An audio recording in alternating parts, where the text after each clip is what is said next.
Seems like you're ready. Jesus Christ.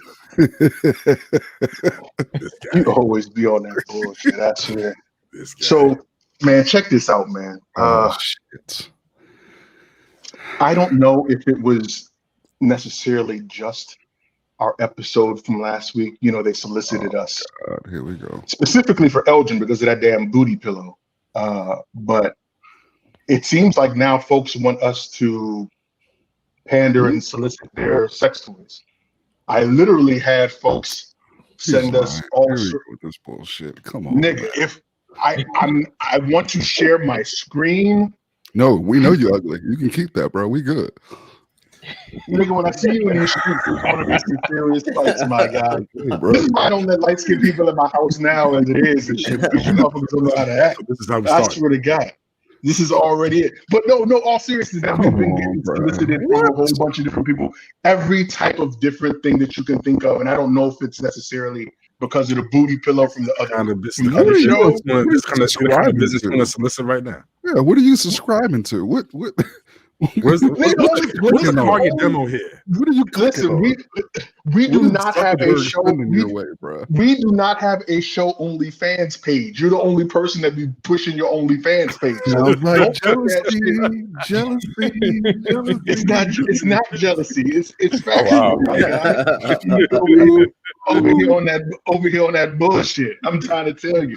Ladies, honestly, and all jokes aside, I really think that last week's show, and I think the fact that we had maybe a couple weeks back or whatever, a few shows back, that we were talking about what's it called?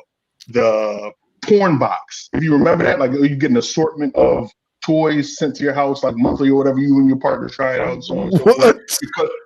Remember when we had old boy from the show? Yeah. And in this email, they referred to that episode. So I was like, hold up. What the fuck? They didn't refer to the episode of you talking about the white girl masturbating behind the dumpster. They didn't refer to that episode. they left that one out. Your girl Sarah down in Florida. They weren't talking about that episode. They weren't talking about that episode. Not this time around, brother. Anyway, man. Yes. Welcome. What's up? What is up? Back once again, it is the incredible In the Black podcast. And in case you weren't aware, this is a podcast dedicated to covering the current events and social issues going on in your Black world and covering it all from the perspective of three grown-ass men who know not to mess around with the stock market. Not these days, anyway. I am your host, Big O, Mr. In the Black himself. But you know I can never do this alone. Let me introduce the rest of the super friends. Crush, say what's up. What's good, everybody? No doubt. Light Skin Wonder, say what's up. Yo, what's good, family? How y'all? And tonight we are joined by some special guests. My bro, Tunde, say what's up, man. What's up, y'all? And the homeboy, John. Two of the hosts from the Summer 16 podcast, fellas, man, please. Round of applause. We really appreciate it, man. Thank you for having us. Thanks for having us, fellas. Appreciate y'all, man. Appreciate y'all. Thank you. No doubt. Now, if you're checking this out on YouTube, please make sure you hit that thumbs up button. It goes a long way. Matter of fact, you can hit that thumbs down button. We don't give a shit. We'll be back next week. But make sure you subscribe if you don't miss out on the next. I'm the bad guy. Elgin, should I go ahead and say it for you, man? And make sure y'all get on that Cash App. Man, okay, because I don't want you to have to say it this time, G. You know what I'm saying? Like, tell them, man. I'm tired of saying that shit, man. Make sure y'all get on the Cash App, man. Don't be funny with the money. Support Black business, baby. Now, before we get into the meat and potatoes of the show, please, Elgin, as normal, if you can please tell the good folks where they can find us if they'd like to find us. What's good, family? Hey, go ahead over to the website, man, www.intheblackpodcast. In the right-hand corner, click the Become Family tab, man. And on that tab, there's a variety of things that you can do. You can do all types of slick shit. You can get swag. You can donate money. You can donate more money. And then there's another option for you to donate more money. So there's tons of options there for you to donate money. Remember the Cash App. I can't forget the Cash App. $ in the black, PDCST, or $ Elgin Bailey. Either one Nah, of those stop. works. Stop that light skin madness, my guy. We do that. But can they donate money? Yeah, listen, man. I take EBT, Bitcoin, whatever you got these days. I ain't taking Nah, man. GameStop stock. We do GameStop stock, AMC stock. BlackBerry. Listen, Boy, y'all not getting none of that shit anyway. They stopped everybody from buying that shit unless you part of they straight blocked that shit so fast. Oh my god, man, I'm not gonna lie to you. The white boys got so hot. Whew. Listen, I was already part of. I had positions in like all of those plays, and I ate a little bit off of a couple of them, but then all of a sudden, it just went down there. It just went downhill from there, my guy. I just don't. It really just blew my mind how quickly these folks swept in, and I already knew it was going to be some trouble when you saw CNBC on a daily basis talking about how bad this Reddit group was. So I was like, okay, yeah, some shit's about to pop off. But anyway, that's neither here nor there. We're going to jump into the meat and potatoes of the show tonight. Our black box letter actually is comments that we've been getting about the latest Amazon wonder, One Night in Miami. And I know that most of you, if not all of you, have seen it. It is the story of One Night in Miami against the four iconic black civil rights leaders, Malcolm X, Cassius Clay, before he became Muhammad Ali, Jim Brown, and Sam Cooke, and the conversations that they have in this one room as they debate their positions in life and in the movement and in the struggle. Now, all of you have seen it, I'm assuming, right? Yeah, we've seen that shit, bro. Yep, sorry. I have. Okay. Oh, okay. So, because we'll save Phil for last. So, who wants to go? Well, I'll let Elgin go first because you can't stop light-skinned people from doing shit. Go ahead and just tell us your thoughts initially on what you thought of the film and so forth. Go ahead. Oh man! First off, let's be clear. This is a fictional story. Very true. Some of the events that took place are true, but most of these things are from the imagination of the great Regina King, who did a fantastic job. Round of applause for Regina King on this film. But take a step back. It's actually based on a 2013 play. Created by Kent Powers, though. So it comes from his brainchild. Just want to make sure we're clear about that. Yeah, but go ahead. Man, I just watched it. I finished it today. I started watching it this weekend, but I wanted to wait till some of the hype died down because, man, when folks first watched it, folks was going bananas on this joint with how great it was and revolutionary and radical and all that. And I tend to try to be careful when the hype machine is rolling that I don't get caught up in it. And I watched it. I thought it was okay. I took some issues with some of the things in the film, but I made sure that I didn't let my emotions get too far because it is a fictional film. Things that I took issue with. I thought it was a heavy emphasis on expressing negativity towards the NOI, the Nation of Islam. I thought the Nation of Islam, in many instances, was almost like the villain of the film, if there was a villain. I thought the way that I didn't like any of the portrayals, be honest with you. That's just me. Really? I didn't like any of the portrayals. Matter of fact, let me take that back. The only portrayal that I liked was Leslie Odom, Sam Cooke. I thought he did a fantastic job singing Sam Cooke's songs. I didn't think the dude that did Malcolm, I didn't think he was good as Malcolm. And Damn, my guy. But you know what? You're coming from like a Malcolm X historian's point of view, because I know how heavy you are into Malcolm. Yeah. So I don't know if anybody can really uphold that level of oomph. Yeah. But go ahead. But what I did want more of, I wanted more of the exchanges that Malcolm was having with Sam Cooke to be had more across the board with everybody having those exchanges. I didn't want Malcolm just to be the centerpiece of that. I wanted to see Jim Brown talk about that particular movie that he was making that was incredibly significant that if many people don't know, historically, that's when he was in the film with the old girl, the white chick, Raquel Welch. He was in the movie and was a big to do with that. I wanted to see more because she of was his love interest. Let's love be interest. very real. It was because it was the love interest. I wanted to see more of the build up from the other characters. Now, I won't say it was a bad movie. I thought it was enjoyable, but I'm to the point where I tend not to want to watch Black movies as much as I used to, because I tend to look at it one way and get disappointed and then try to hold people to a standard that is not really fair. So I just got to be careful. So I don't want to be too harsh with it. It was okay. I think people should see it. I think it was some great dialogues. But the one thing that I thought was fantastic was the relationship dynamic that they showed between Malcolm X and Cassius Clay. That probably had the most truth to it. It's a phenomenal book out. And I think it's called Malcolm and Muhammad, and it's talking about their relationship, how it started, how it began, and how it ultimately broke up. That one scene in the movie where Muhammad Ali is accepting his name as Muhammad Ali, and he looks over and he sees Elijah Muhammad, but it's an empty chair there. That empty chair is the chair that Malcolm X specifically sat in. So that was really significant. But overall, I don't think it was bad. I think it was enjoyable. I just, I wanted more. Okay, I'll take it with a grain of salt because you're becoming a curmudgeon anyway. Tunde, go ahead. Give your thoughts. I won't be as harsh on the movie.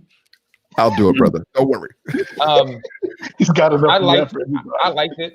I'm not gonna say it's the greatest movie ever, but I definitely enjoyed the movie. The part that kind of stood out to me at the very beginning of the movie was the part where Jim Brown was talking. He went back home. He was talking to that white man, and he was like, "Oh, anything you need." I mean, if you haven't seen it, sorry, spoiler alert. But that'll be all right. Anything you need, blah blah blah. I'll help you. I'll help your family. And then he's like, "Oh, you moving fresh? I can come help you." He's like, "Nah, we don't allow niggas in the house." And damn. Yep. So the reason why I enjoy the movie is because it portrayed, like I said in the movie, four famous, I'm not gonna say they are rich because Malcolm X wasn't rich, but four famous, prominent Black men. And we get a lot of movies, from the 50s, from the 60s of just Black struggle. And I think this was showing like the other end, famous people, even people that are alive today, because, Jim Brown is still, alive today. I don't really particularly agree with, his stances today. You're a little different these days. Yeah. But that's another conversation we'll build on as we talk about this. Exactly. Okay. But yeah, overall, I enjoyed it. I think of the conversations I enjoyed the most was between Sam Cooke and Malcolm X, because it showed both sides of how people can try to I guess fight back or gain a foothold towards equality. John, what about you, man? Yeah, man. So I had a lot of thoughts. Some of it, I kind of agree with you, Elgin, Tunde. Of course, I'm gonna disagree with some of the stuff that you said, but that's just kind of how we get down on the Summer 16 podcast.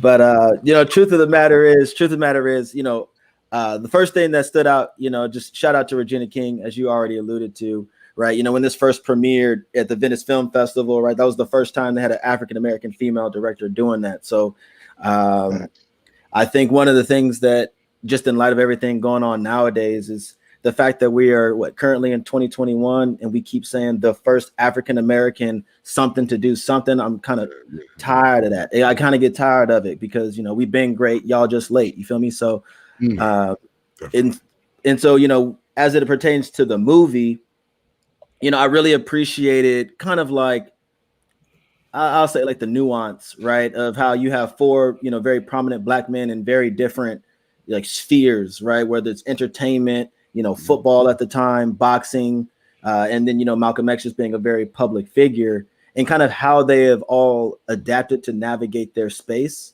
But then how their perception of other Black men in those spaces, is more indicative of their own environment, right? So obviously Malcolm X was the most critical of everyone else kind of thing. And, the conflict was how Cassius Clay might have felt like he was using him to promote whatever he was trying to do. Mm-hmm. And so, I appreciated kind of watching that whole scenario, even though it's fictional. I think that it's a similar thing that, us as Black men too, right? Like I'm in the tech space, whereas, Tunde is in education and all of you guys have your professions. How I perceive myself as a Black man and my responsibility might be different from yours, but we all want the same thing at the end of the day. But those conversations get heated because we're talking about our lives. You feel me? Like we're talking about things that are really important to us. So I appreciated the movie. I thought the acting was solid. It was cool seeing like a young Cassius Clay, dealing with Malcolm X. But overall, I like the movie, man. And I think we got a lot more to dig into. But I think for starters, that's where I'm at with it. All right, come on, Phil Center. What you got? Nah, man. All jokes aside, I thought it was really a fascinating film. Fascinating for the perspective, not just because of the way the movie was done, because it wasn't like a large set piece movie, right? It was a movie that was predominantly done in one room, and it was just talking. It wasn't like explosions. It wasn't running around. It wasn't all this extra shit that we typically get in these movies that we've been seeing now during the pandemic, right? You've been seeing this trend of these poppy, flashy movies to try and get people to sit in their seats at home and watch these movies. And this was just a very heavy dialogue-driven movie, which I really appreciated. Once again, like I said, I thought it was extremely fascinating from the perspective that this was fictional. We know that they all met up in Miami, but we don't know if they all met up the way that this happened in Miami. And apparently, Kemp Powers did like extensive research to find out whether or not they talked to each other, like how all of this went down. But anybody that was aware of that night wasn't spilling the beans. And apparently, Jim Brown, the last surviving member of this quartet that happened that night, he's not saying anything either. So for him to have to go put the pieces together and try to put pieces together and then give it his own spin, I really appreciate it because it became very compelling. Like John and like Tunde said, the conversation between Sam Cooke and Malcolm X, I thought was very powerful. Seeing both ends of the spectrum and how that works and how you can be fighting the same fight, but fighting it from different ends. Also, the one thing that I did feel a little bit off about was the relationship between Muhammad and Malcolm, only because the timeline didn't really seem to meet up. And when I say the timeline didn't really seem to meet up, I think that Muhammad and Malcolm met years before he finally ended up taking his name. And then it was ultimately years before he ultimately started taking his name. And by that time, they had already fallen apart in some degree because Malcolm was leaving the Nation of Islam. I thought that was because the way they made it seem during the movie was as though a sudden thing, like it was happening right then. Yeah, not just even that it was a steady thing, but also that, if I recall correctly, correct me if I'm wrong, but as I recall, it seems as though he was like, well, when you leave, I'm gonna roll with you. That's the perception I got, and I was like, that's not historically accurate at all. Like that's not like, even to this day, I think Muhammad Ali, when he wrote his memoir, he was like, one of the biggest regrets he had in his life was the rift that he had. You said what? Yeah, it was the rift that he had between him and Malcolm, and not being able to properly mend that, specifically before Malcolm ended up getting assassinated. So incredible film. Dialogue was incredible.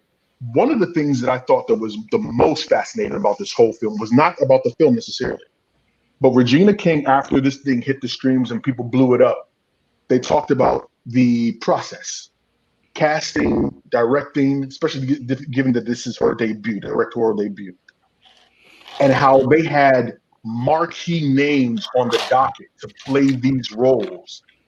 And they were like, yeah, we're interested. We want to play the role. I want to play Malcolm. I want to play Muhammad. I want to play this, F, and the other. But she's like, okay, well, come down to such and such and audition for each part. And they were like, nah, I'm big time. I don't audition for anything. And that's the reason why she picked the dudes that she picked, primarily because the other guys was like, nah, I'm not coming down to auditions. Like, if you don't even want to audition for the role, then you must not really want the role. But is I that thought that was. typical though? Is that typical of Hollywood where people? Yeah, that's Hollywood. That's Yeah, Hollywood. I don't You think really that's think indicative. so? I don't know if Yeah, that's I don't necessarily think. the case, I man. Because don't we think hear that's stories all the indicative. time about big time folks Hold going down on, and they bro. audition. Let me go ahead. Hold on. I don't think that's indicative of Regina King. I think that's the way many people are tend to take it. As if she What do you was mean? slighted. That she was slighted because she was a black woman. That Oh, people I didn't say weren't that. I didn't say respecting. to No, that no. extent. I think that's the way people were implying it and taking it, that they were slighting her because of that. But I just believe that that's just the way Hollywood. If you are a certain level of star, you don't audition per se. Somebody sends you a script and a role that you want to be in, and you have a stack on your desk and you pick and choose which one you want to be in. I don't know how much of auditioning you actually do when you get to a certain level. Yeah, I'm trying to think of like Tom Hanks or Denzel Washington actually coming down to an office and say, "Let me read this script in front of you." They're like, Yeah, "Nah." like what the fuck you mean? I'm Denzel. What the fuck you mean? right. Speaking of Denzel, I don't think that no one will ever play Malcolm as good as he did. They can't. That's I the mean, come standard. on now. Yeah. Yeah. I mean, I didn't actually know the story you was talking about, but I think it was actually more effective that they didn't have the big names kind of headlining this whole movie, because then you're I really agree. kind of allowing them to be the characters, and you're kind of more in that fictional world, so to say, right? Yeah. You had a certain level of realism by having no name actors. I yeah, agree. and I kind of appreciated that low key, Yeah, So I think it kind of worked in their favor. I wanted more from Jim Brown, though. I really wanted My more God. from Jim Brown, because Jim Brown, they portrayed Jim Brown in the play and in the film as the level-headed, calm, cool one. But historically, Jim Brown is He wasn't not a that way, my guy. level-headed, cool, Not calm easy. dude. When he told Brother Kareem up on the roof, like, bruh, step back or I'm gonna give you the smoke. And you don't want none. That was Jim Brown 99% of his life. I just thought it was fascinating, man. I thought it was interesting. Do you think part of that though was also just the dynamic of the characters in that room though? Because as much of a personality as Jim Brown is, right? When you got like Cassius Clay and Malcolm X and like, you're kind of like, well, y'all got this one. Yeah. You know what I'm saying? Like, yeah, I'm a giant, but y'all are also giants as well. Plus, he had some things in the closet that he didn't want to come out, so he was trying to keep away from that smoke that Malcolm was giving Sam Cooke. Like, he didn't want them to know about that movie role because the movie role came out. Yeah, that could have been. I mean, I think you said it right there, right? Like, with the historical context of the movie, even when he was talking to Cassius Clay about it, he was like, "Man, don't tell nobody. Don't tell nobody. Yeah, tell nobody about this little movie with this little white joint." I mean, but he the point of the movie, he told Malcolm straight up, like, listen, I like my grandma's pork chops, and I like white women. I like white women. So true. That wasn't a secret. That wasn't a secret.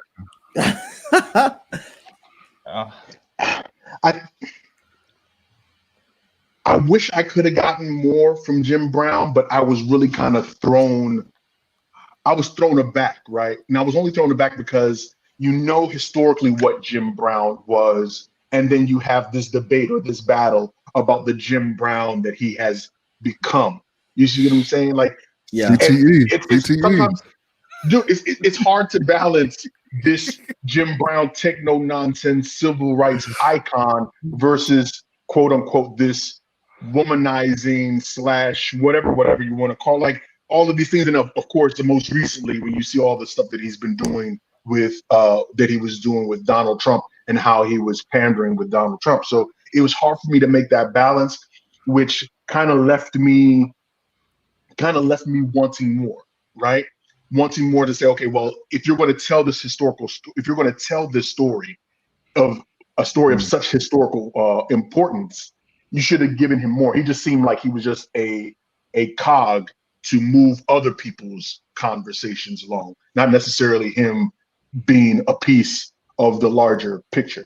Now, I'm going to back up and ask you guys, if you could have, let's say we wanted to set our own one night in Miami. It can be whoever you want, dead or alive. 4 gentlemen that you wish were in a room having these type of conversations. Who would they be? Can we can't are we gonna put out there that you can't have anybody who is actually already in this movie? Is that a stipulation here? No. You can still use Like I said, whoever, dead or alive, handle your business. Oh wait. I'll tell you what, my It's top heavy. four. It's heavy. Malcolm, Martin, Booker, and W.E.B. Du Bois. Those four right there, all in the same room one night. Repeat that one. Malcolm, Mhm. Martin, Booker T. Washington, and W.E.B. Du Bois, all in the same room one night. That's a very, very interesting lineup. All those Tunde, what different you think?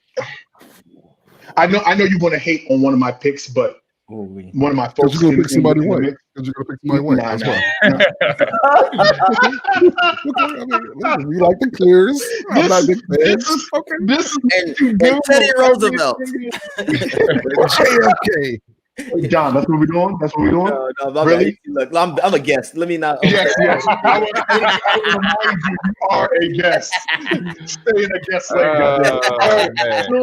What do you got? So I'm trying to keep it even because I know in the movie it was sports, music, entertainment, civil rights activist. Yeah. Trent, I'm gonna keep Malcolm. I'm gonna pick Stokely Carmichael or Kwame Ture. Yeah. You Trent already hit me up. He's probably my favorite, like, civil rights activist. I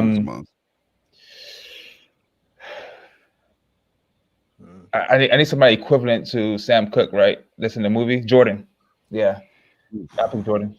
You put Jordan? Michael Jordan. Wow. Man, I ain't gonna. Hey, listen, Tunde. I was thinking the same thing, bro. Yeah. That's bananas. I like that. Like, I want like the contrast, right? Like, yeah, I like that. I like that. Too, and then Malcolm just shaking his head like, you lost, brother. You lost. Yep. Damn, that's a good one. That's a good one. And I think for my fourth one, I want to do another entertainer. I'll do Denzel. That's good. That's a good room. Yeah, that is a good room. Okay, John, you got some heavy lifting to do. Okay, yeah. So I was gonna put Jordan in mine, but I think I'm gonna pivot real quick because I think that was real good. I'm gonna go Booker T. Washington. I'm gonna go Malcolm X. Okay, then I'm gonna do like a Sidney Poitier. Ooh. And then I'm gonna come all the way left field, and I'm gonna say LeBron James. Okay, that's a now, good and I'm gonna say that because I think you got an athlete in this generation where being able to be vocal is something that is more acceptable, right? It's more palatable, and then there's also, I hate to say it, but a way to even financially benefit off of that willingness to be vocal. I think you're going to get a wide range of thoughts and opinions because some of the folks now can do what a lot of these folks back then wanted to do, and then they can actually flip it and build an empire off of it. So I think that's where I'm gonna go with it, man. And we ain't shit either because we ain't picked one female amongst us. Oh, I got one. Oh, okay, good. Crush, save the day, bro. Yeah, please. Save the day before we get misogynistic. Mine's the most entertainers, but I'd have to go with Malcolm though first, and then Bob Marley, Fela Kuti, and Nina Simone. Oh, that's a good one. Y'all getting high up in that shit. Okay, set the tone. Okay. Interesting with the Fela Kuti though. Interesting. Yeah, I mean, I love Fela real. Kuti. It's real. I feel like him and Bob Marley are kind of like real similar. Yeah, I feel like they're real similar, but I fuck with it though. I fuck with it. Nina. Yeah. I love Nina too. Go ahead. Yeah, you guys got some good picks. All right, what's up? I like it. Yo. And I'm starting to reconsider giving some of the good ones that you had though. Like no bullshit. But now, See, if you pick somebody white, you ain't coming back next week. I just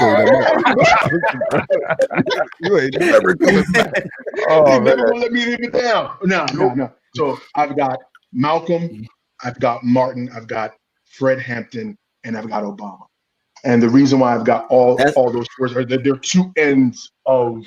We're not gonna count the. We're not gonna count the half white though. We're not gonna. We ain't gonna count the half white of Obama. We're not gonna do the half white. He got to slip the white people in there somehow, bro. Just that one white listener we got that sends a cash app every week. You got to keep her hat. The same white listener that every week could be sending us the emails about your OnlyFans page, motherfucker. You keep responding. But it's all good. I see you. Okay, so given everything we've just discussed now, man, do you think that Regina can top what she's done so far? Oh hell this yes. Was and I'm not saying that because before we start getting all the letters and the hate mail, I'm not saying because she's a woman or black woman or whatever that is. No, I'm just saying sometimes what happens is that when you have such a strong coming out, that it's hard to keep up afterwards. So that's what it is. This is barely the beginning. I thought this was strong. I thought this was strong coming out. And if I understand, this sounds like like a concept film, like almost an art film to a certain extent. So I'm definitely looking forward to catching it very soon, if not tonight. I'm surprised you didn't watch this with the missus already, man. Oh nah, man. We've been she's been on Zoom calls like all day. I understand, my guy. I understand. I think she can top it because I don't think this was as superb as we want to make it. It wasn't a bad film. I'm not saying that. I think there was some things I would have said it was trash if I thought it was trash, but it wasn't trash. I don't think it was as superb as a outstanding film. So I think there was things in the movie that she can build upon to become better. But I think that's with anybody in the industry who's trying to be greater. There's certain things they can do. So I'm looking forward to her next. I would love to see her do something that is not have the kind of historical hype, because I thought it was a level of criticism that she faced from this particular movie because certain characters wasn't done right that I thought was borderline unfair. So I would like to see her step away and just do some other shit. I looked at it kind of like Kendrick Lamar albums. Okay, so for the record, I 1000% think that this is really just the start and she can level up, right? And if you kind of go back to like a Good Kid, Mad City, which phenomenal album, but you don't got the glitz and the glamour per se of what you would have had in To Pimp a Butterfly and then following up with Damn, right? And so you really get to strip away a lot of that extra stuff. Right, you strip away a lot of that extra stuff. You give us a solid product, great dialogue, like you even said before. Right, like you don't got the big set pieces and all this other stuff. You're really just focusing on telling a good story. And once you get that down, then you're just building on levels and levels of it, right? And so I think she's got some real promising future. Yeah, no doubt. All right. We're about to get into some touchy stuff. I know that black people that are watching and listening to this are going to get their butts on their back because we're about to talk about black religion. But I'm gonna let the light skinned wonder go ahead and kick it off. Go ahead, man. Oh man, a couple times on the show, man, I've talked about the interesting battles that's taking place between white evangelicals and black Christians. Things have been coming to a head here lately where it's really gotten kind of nasty. So I saw an article, man, on NBCPhiladelphia.com that I wanted to share real quick, man. The title of it is Some Black Southern Baptists Feel Shut Out by White Leaders. Essentially what is taking place is there are black churches within the Southern Baptist Convention who are leaving the Southern Baptist Convention or feeling some type of way about the Southern Baptist Convention's handling of racial issues. Just a little backdrop on the Southern Baptist Convention because I think that's necessary. The Southern Baptist Convention is the world's largest Baptist denomination. It's the largest Protestant denomination and the second largest Christian denomination behind Catholicism, Catholic Church. There's been a rocky road with the Southern Baptist Convention. See, when the Southern Baptist Convention started, it was predominantly white. Then Civil War popped off. Some black folks were able to get within the Southern Baptist Convention, but it wasn't even the Southern Baptist Convention at that time. It was just a full-out Baptist denomination. So that was built around what we got to make sure we specify. Built around those slaveholders that wanted to move from the Baptist Convention. Well, hold on. That's where the split takes place. The split between the Baptist denomination takes place over slavery, where the Northern Baptists wanted to take a stand. As much as white people wanted to take a stand back then. They really wanted to take a fucking stand, but they was taking a stand. So Northern people wanted to take a stand against racism and white supremacy and slavery, but the Southern Baptists, they did not. Why? Because most of their money was tied into what? Yeah, slavery. Us. So that's where the Baptist denomination actually split, and that's where the Southern Baptist Convention actually got its birth, was through slavery and taking a stand, being pro-slavery. But in 1995, the Southern Baptist Convention actually put out a resolution condemning the actions of their early forefathers in a very American-like apology for slavery, essentially saying that, they were wrong for not fighting, yada, yada, yada.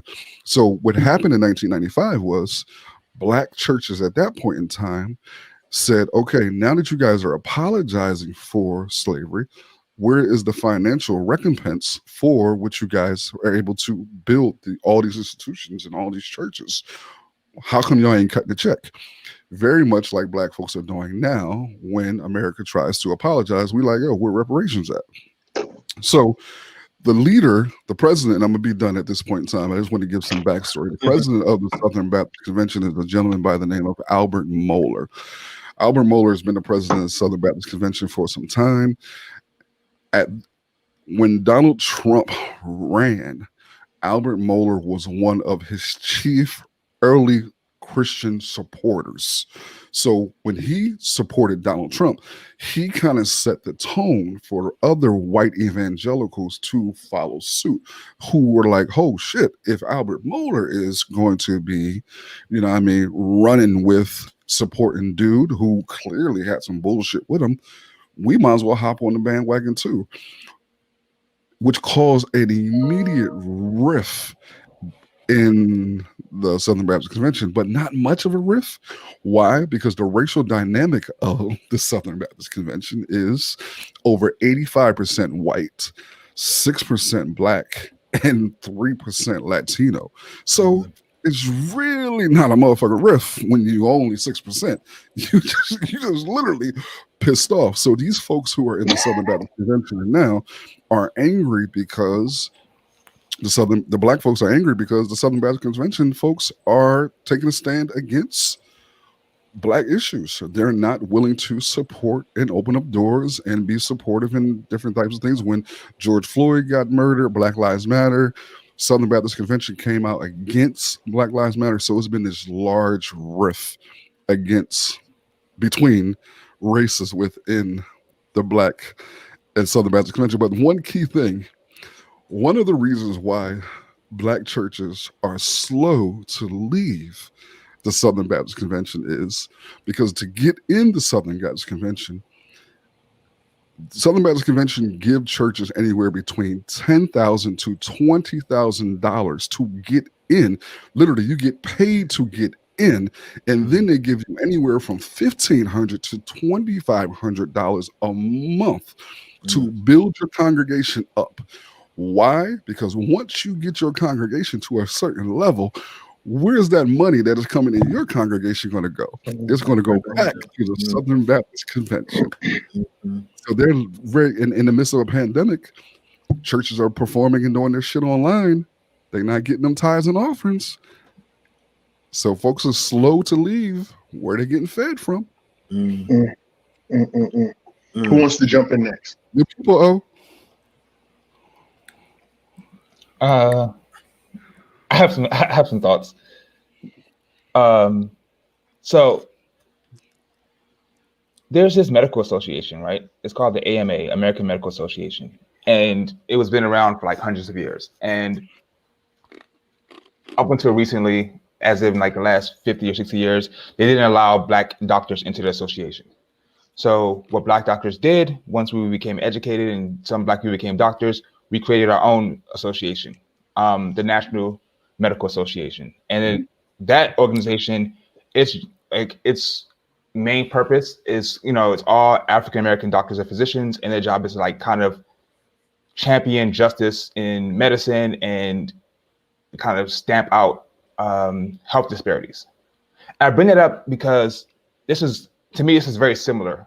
Very similar to the Southern Baptists, right? Mm-hmm. So you have this organization that's mostly comprised of white churches, white preachers, and I'm pretty sure that they didn't always allow Black churches and Black leaders mm-hmm. into their organization.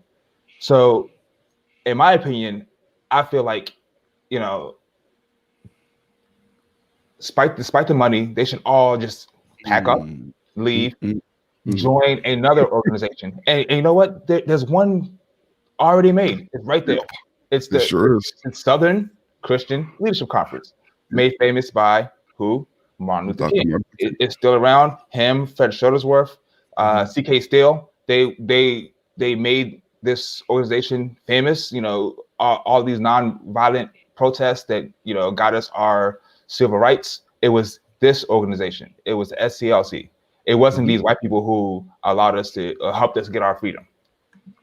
It was them. So if these Black leaders really want to help their congregation, leave.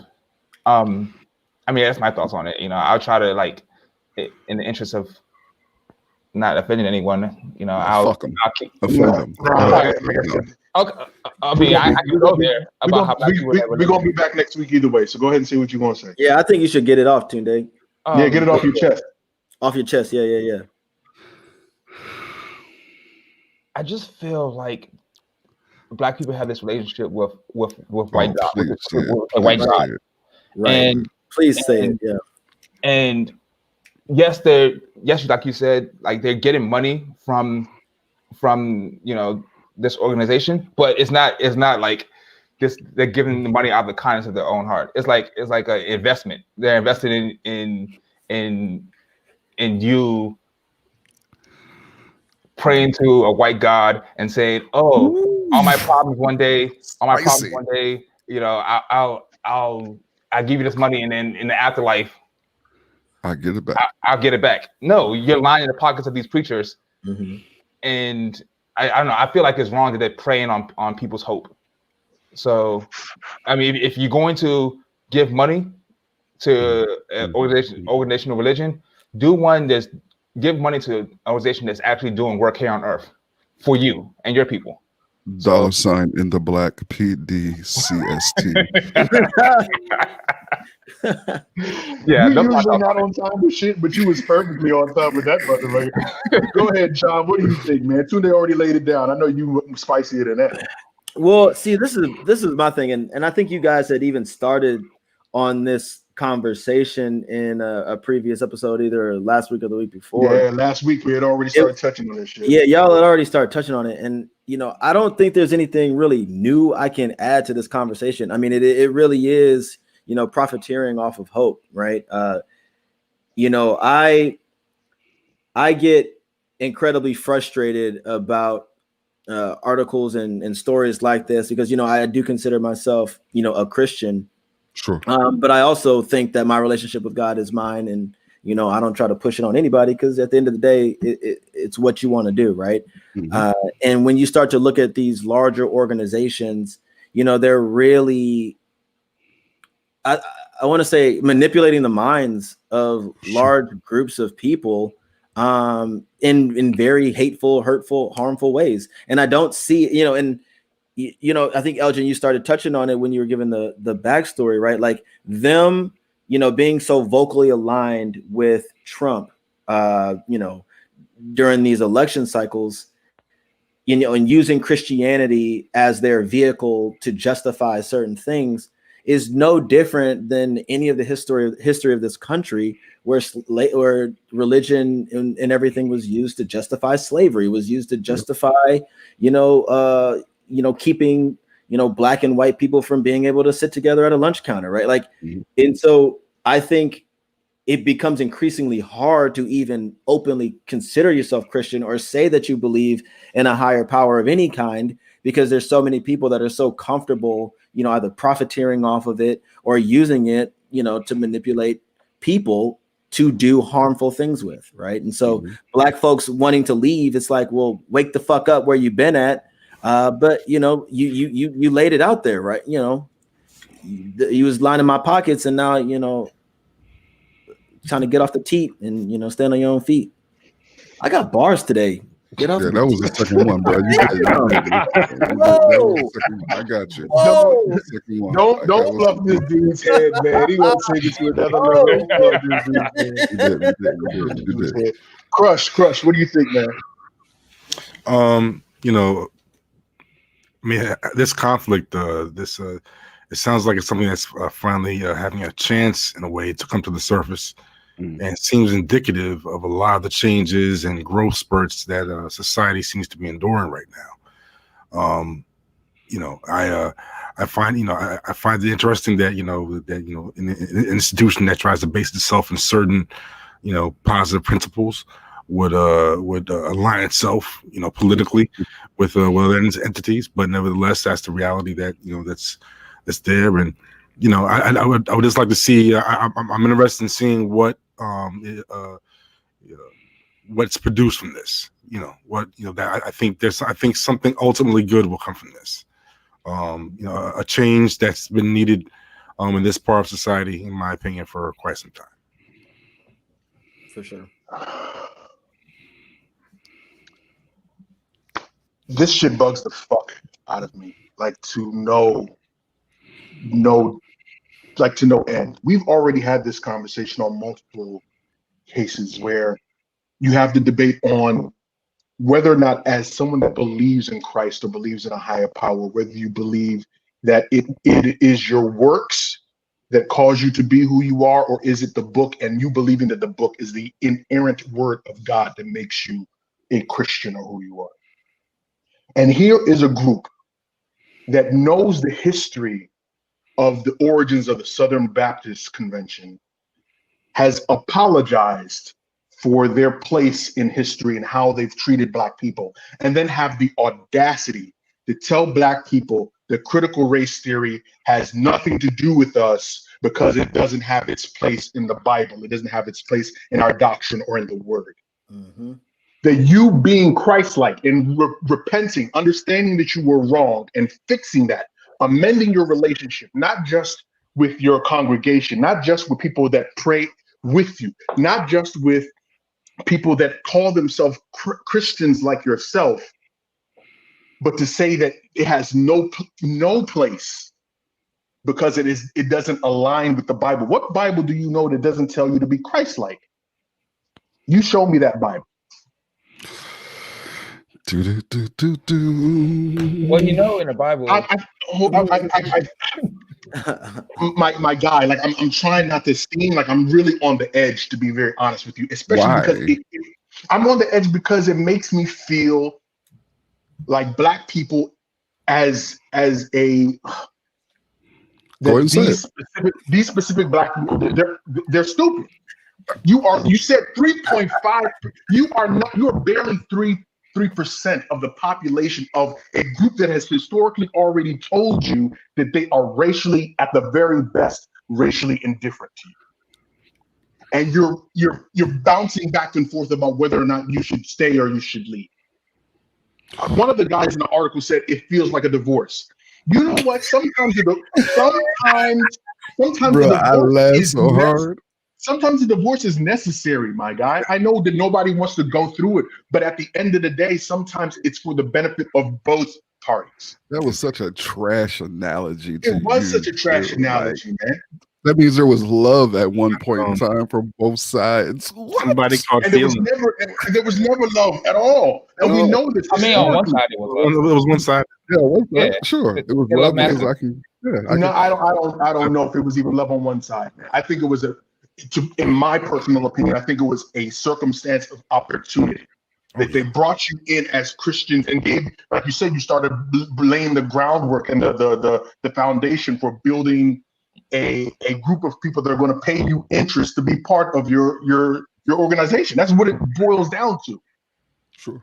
Fellas, real quick question, right? Because I'm wondering if there's a parallel between like what we're looking at right now and even some of the stuff that was discussed in the movie, right? Because it really sounds to me like we are all real Malcolm as hell right now. And Sam Cooke was in here like, man, I'm just trying to milk these white folks for whatever they got for me, and then kind of run with it, and you're appeasing or assimilating or navigating this environment in some way. I think there's some parallel there. I agree. I think that it's not that simple, but I just wanted to kind of lob that up there and see what y'all do with it, man. Like, I think there is a parallel there too, and the parallel would be for Sam Cooke. It was all about group economics, Black empowerment. For Black Christians who remain in SBC, it's all about the gospel and getting the gospel out to as many people as possible. Most Black churches within the SBC are some of your larger denomination and larger churches.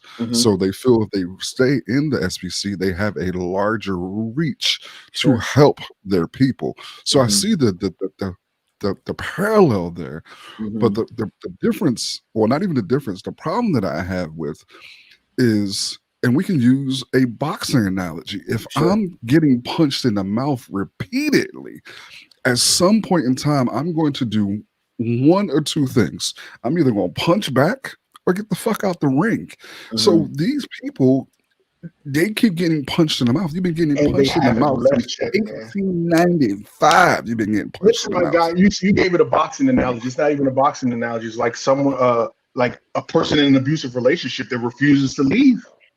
Like, let's keep it all the way funky. I know that it's easier said than done, but even if we're going to use the catalyst that JB already put down, right? Sure.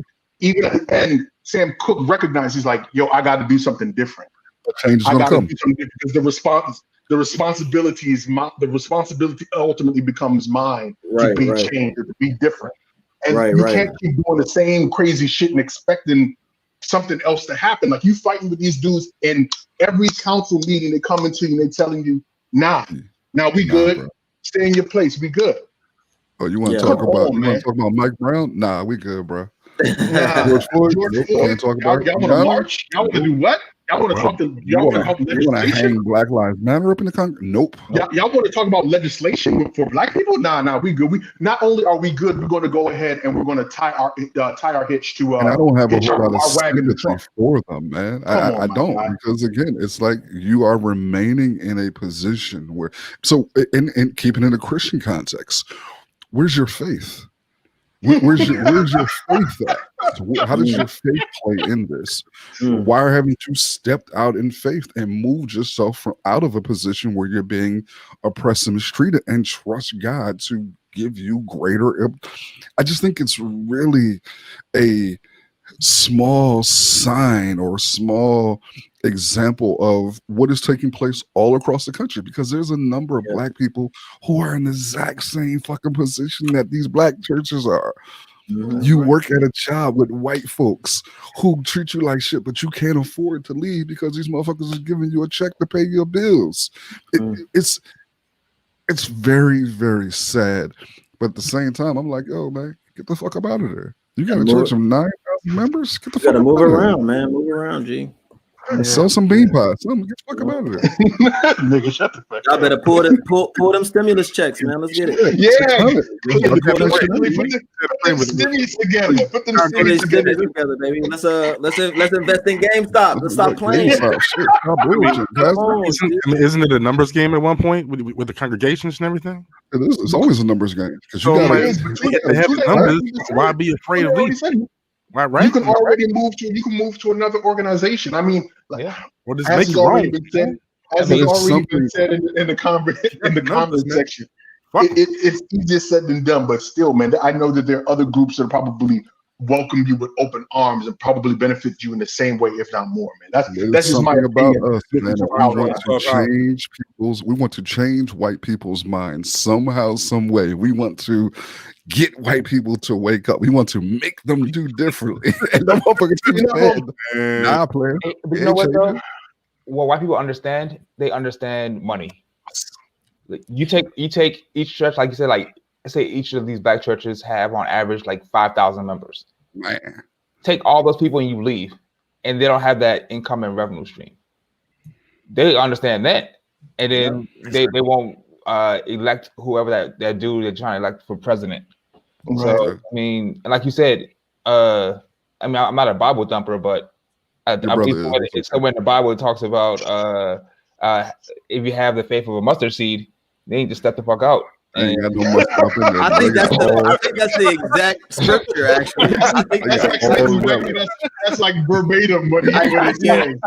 To not be a Bible thumper, that was the exact quote. That was spot on. That was spot on. I read that one. Hey, no doubt.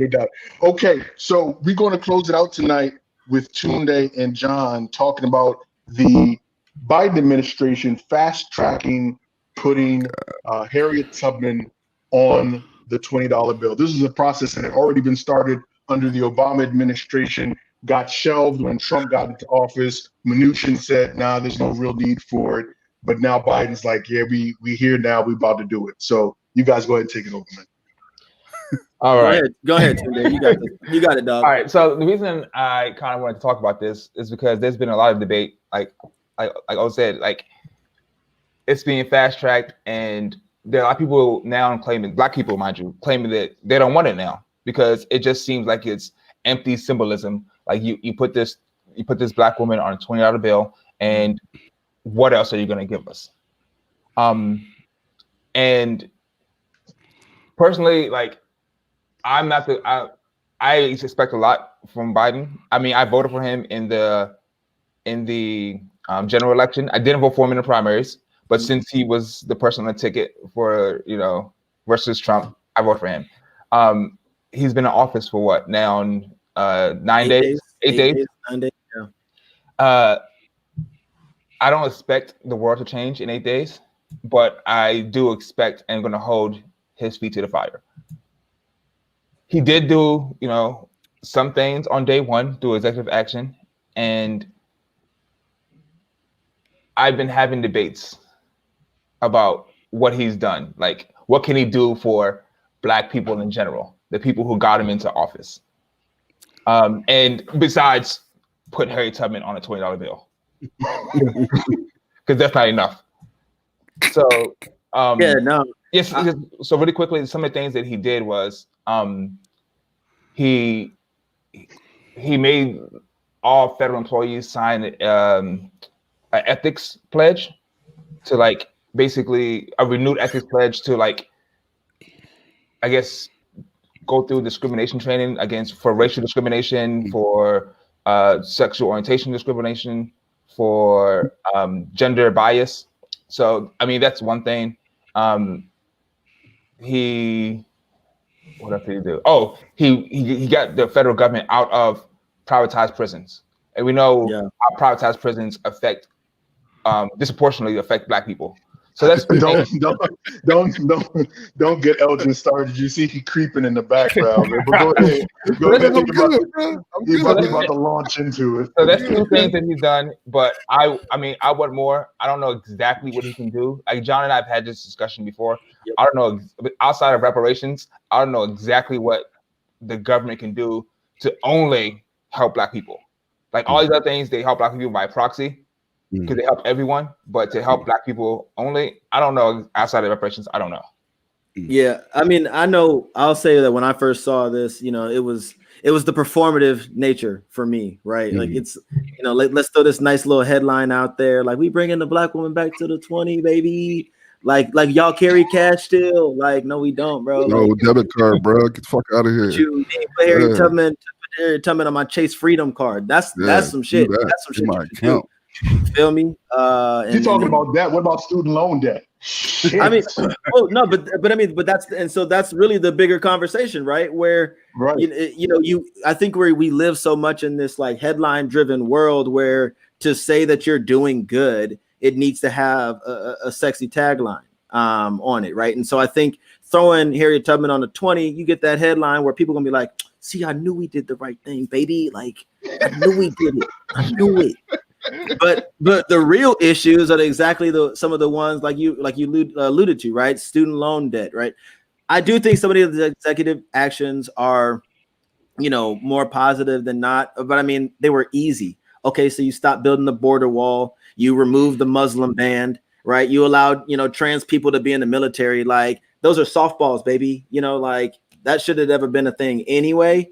So this first 100 days, it's an uphill battle. This next 4 years is clearly an uphill battle, right? Every day, we're still seeing these reports from, different government agencies that, I think that it's domestic terrorism is a real threat from, the different grievances that people have, right? Some of these evangelicals we were just talking about, excuse me.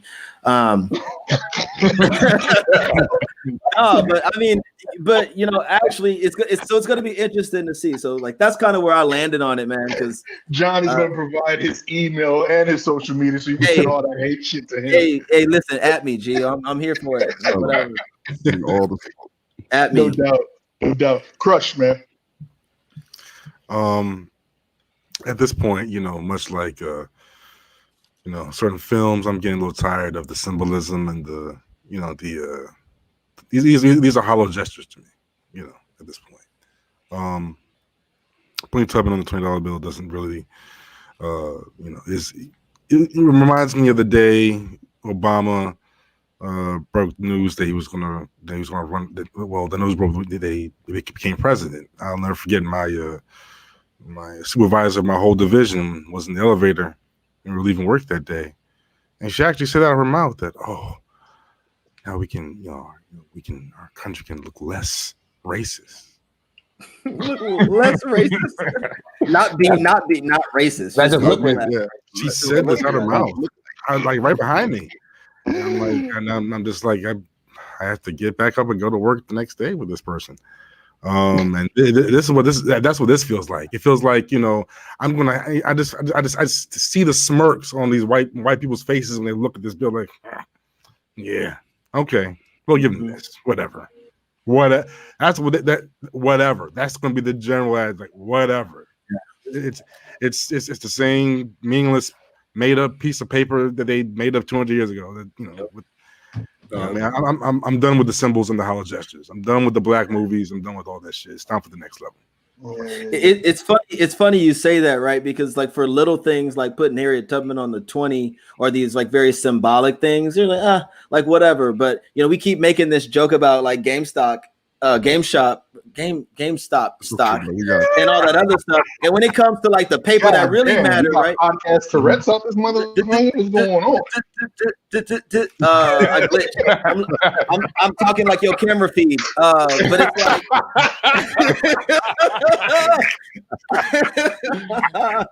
like John, when I see you in these streets, I'm on quarantine, baby.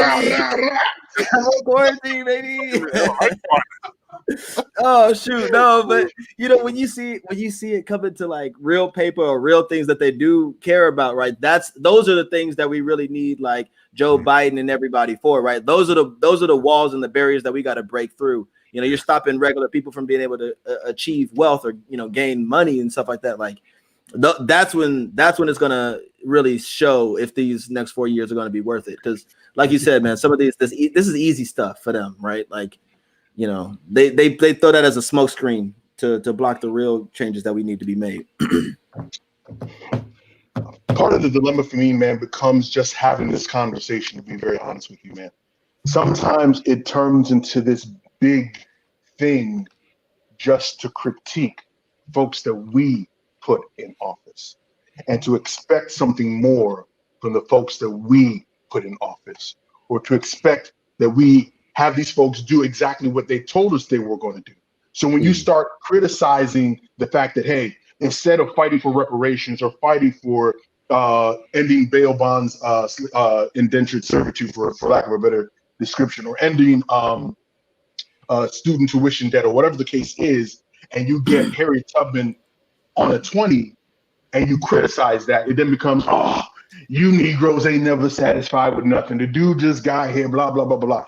I'm not going to lie to you. I had a conversation, a good conversation, but a heated conversation with a homie of mine the other day about the new stimulus check coming through. They said, all right, we're about to give you guys $1,400. Mind you, through the campaign, through the election, they said, we're going to give you $2,000. Yeah. Warnock ran on $2,000. Ossoff ran on $2,000. That's what got people out to the damn polls to get them to be voted for. Because like they essentially put it in their ads. Yeah. Hey, when you come out for your boys, you getting that $2,000 stimulus check that the Republicans don't want you to have. Biden gets into office not even 2 days, and it's like, nah, we're working on 14,000. This is gonna be 14 plus the 6 that you already got. Facts. And I'm like, my God, we just went through 4 years of people telling us that words matter, integrity matters, all these things matter, and you haven't even been in 3 days, and you talk about always you playing with words now. Hold on, man. Y'all gotta be able to hold these cats accountable, though, right? The only thing that we necessarily can hold these cats accountable for. This is how, because we have this debate all the time. This is how you hold these cats accountable. The reason why they chase black people down all the time, because they chase us down for these numbers and for these names, for these voting lists, for these books, right? So you know who to reach out to get the donation. You have organizations all across the country, like Stacey Abrams' organization. It's like, well, you know what? I've got 20,000 names in my pooling list. You guys aren't going to sniff that shit unless you do X, Y, and Z. They know that that's where the money's coming from. How do you fund campaigns with the money?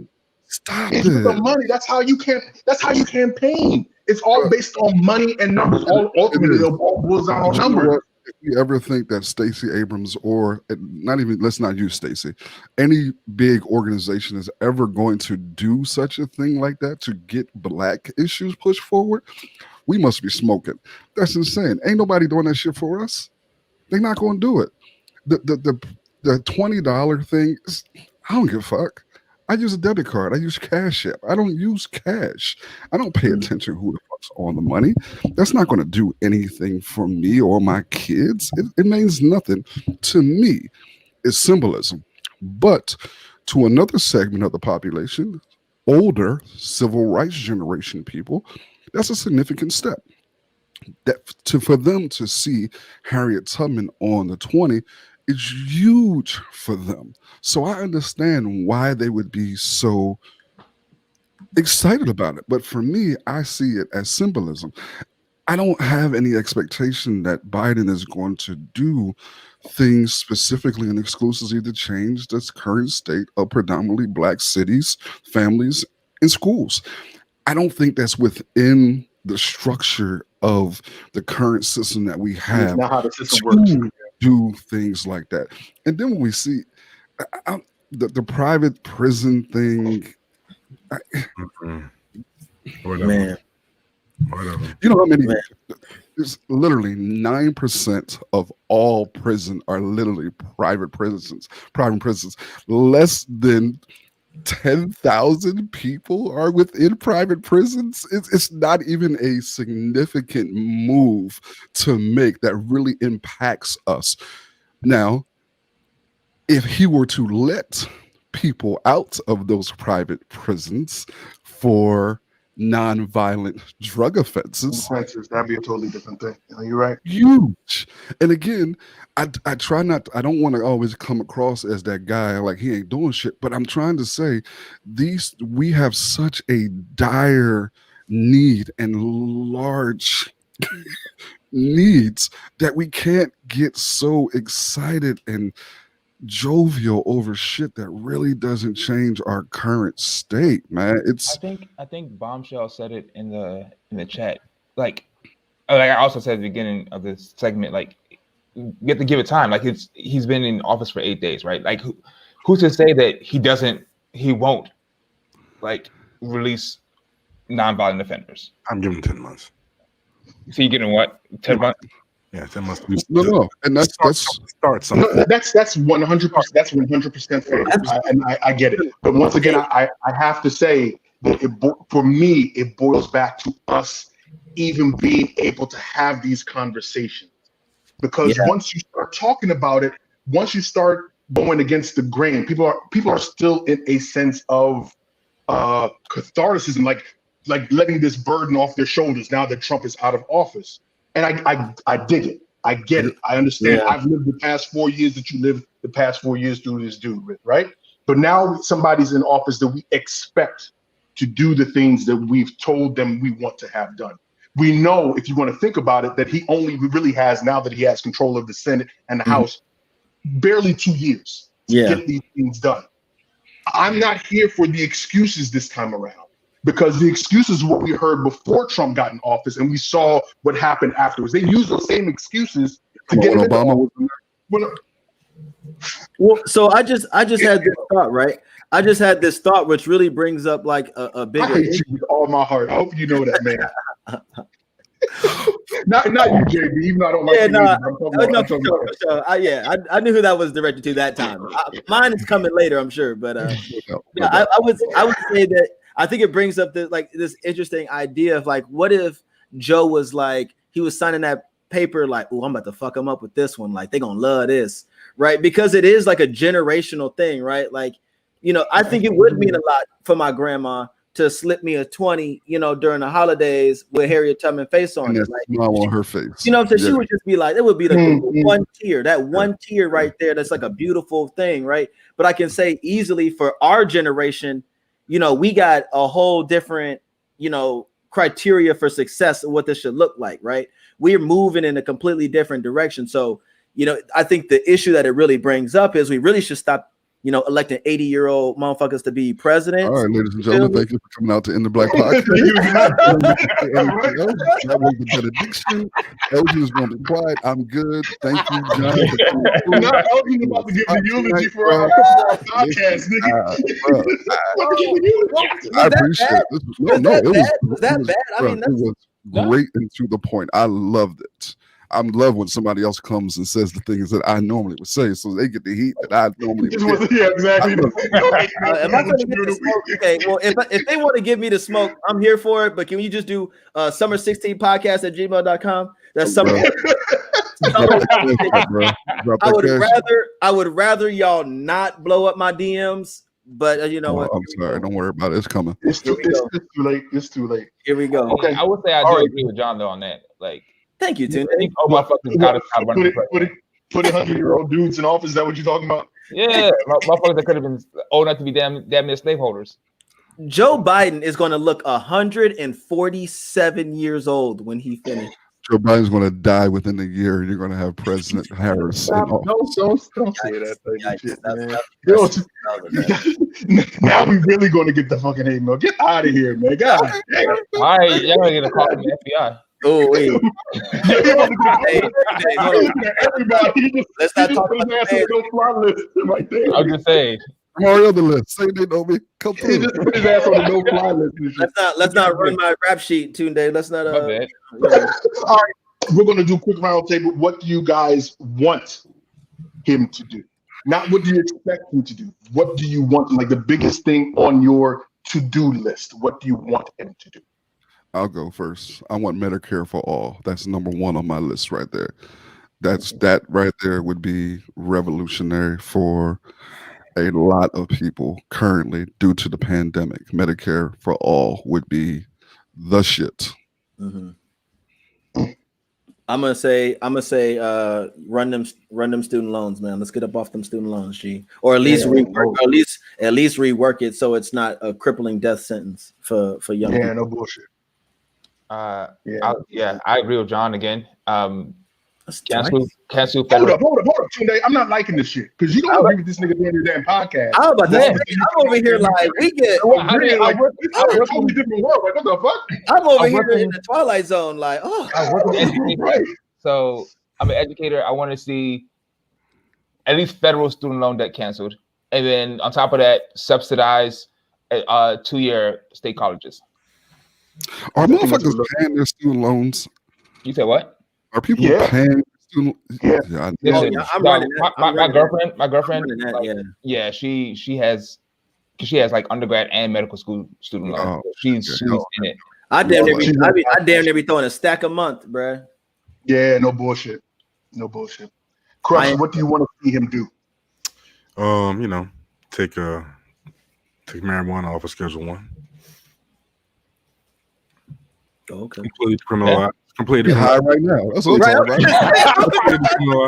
You know. I will either confirm or deny that statement.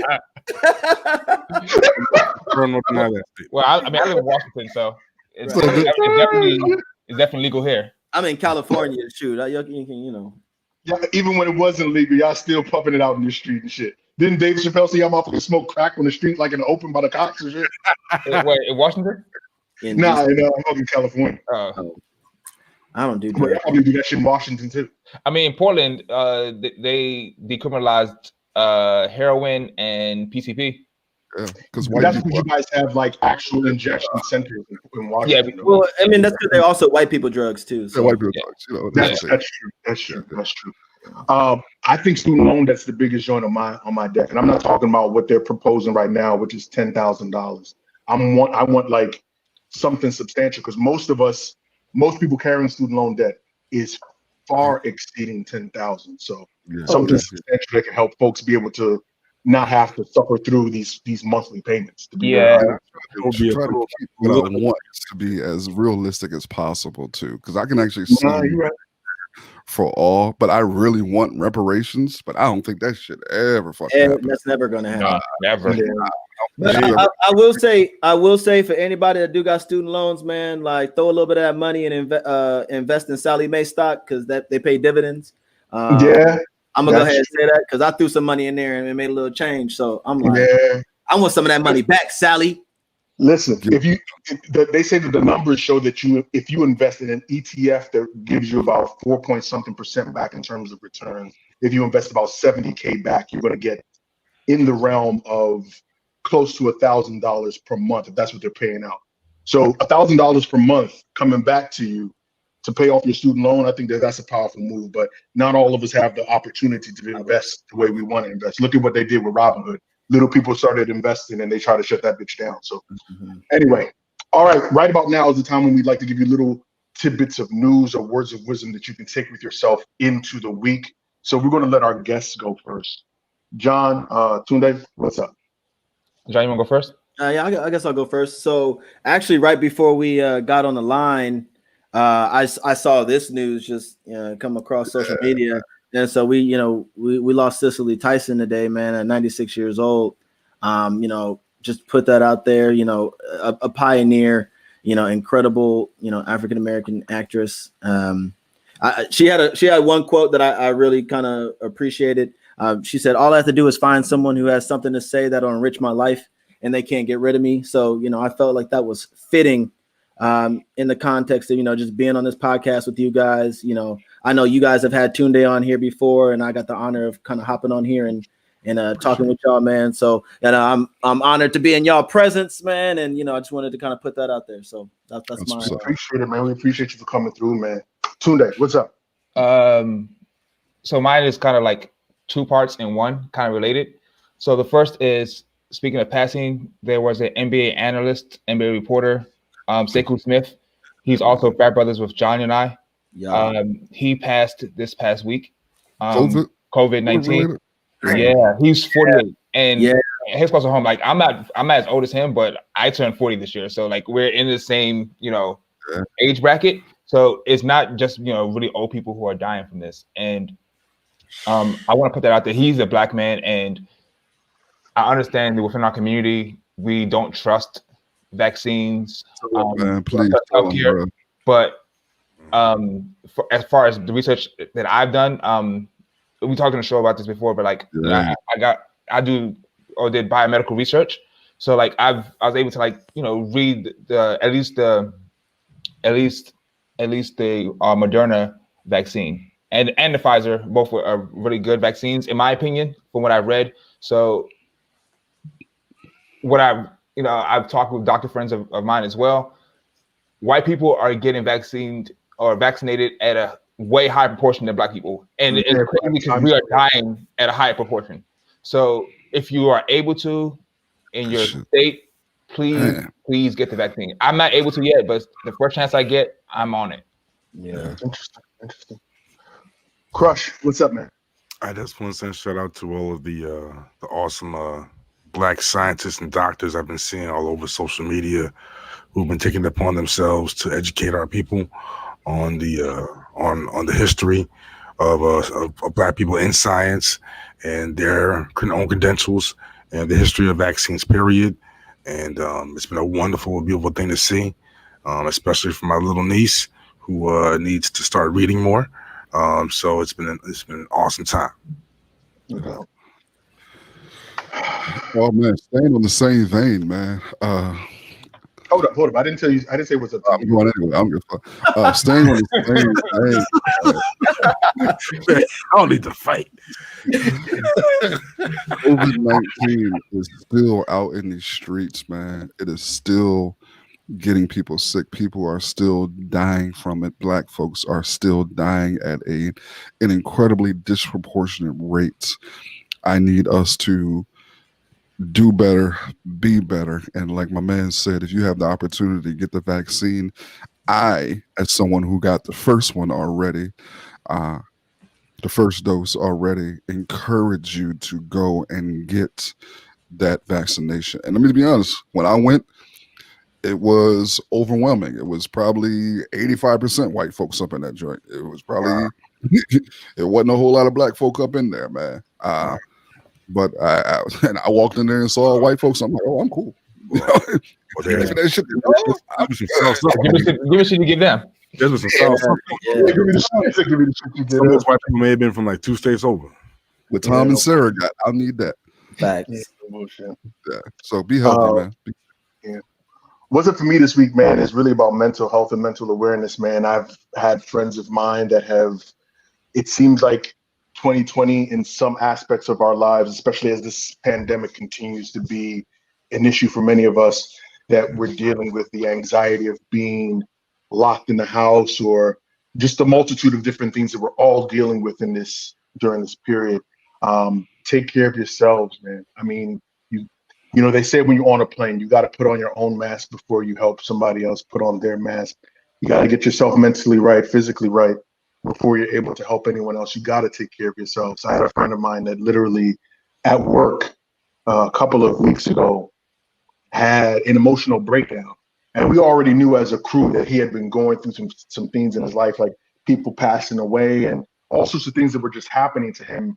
And he just had a panic attack and just broke down at work. And it was the most unraveling thing that I could see, because this is somebody he's very stoic, very quiet, very private, very to himself. And to see him fall apart in the midst of such a public sphere was very jarring to all of us, man. So if you know somebody that needs some help, reach out to your folks, man. Reach out to your people that you haven't spoken to in a while. Check on your people, man. Make sure everybody's all right, because we got to take care of one another. I think that's the bottom line. Yeah, go see a fucking therapist, man. Yeah. Facts. Go see a therapist, man. Yeah.